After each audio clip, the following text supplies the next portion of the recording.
Una edició en un format més reduït i proper, menys presència de companyies internacionals i adaptació d'aforaments a les noves condicions sanitàries del coronavirus. Així és com serà la 20a edició del Festival Internacional de Teatre Amateur de Girona, que tindrà lloc del 25 al 29 d'agost i que comptarà amb un total de 27 companyies, la majoria d'aquestes de les comarques gironines. Serà una celebració que celebrarem que podem fer el FITAC. És a dir, en tot cas, nosaltres diguem que FITAC 2020 serà un FITAC de resistència.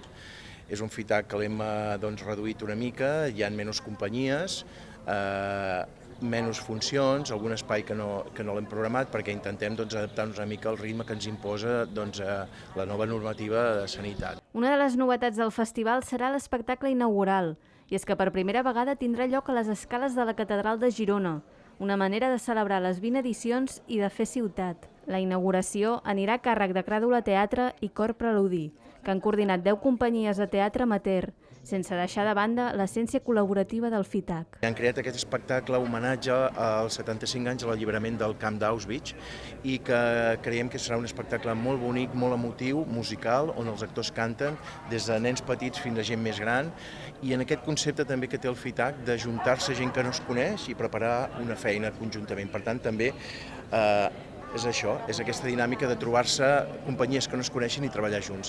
Lloret de Mar, Sant Gregori, Llançà, Sant Pere Pescador, Maçanet de la Selva i Figueres són els 6 municipis on també arribarà el teatre amateur del FITAC.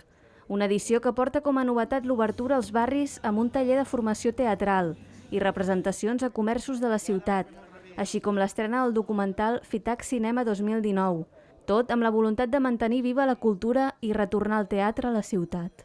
El teatre continua, el teatre ha d'estar encès com una espelma que brilla i convidem a tothom a això, que el públic ens acompanyi, que tindrà petits inconvenients que tots haurem de suportar, però que el FITAC hi és present.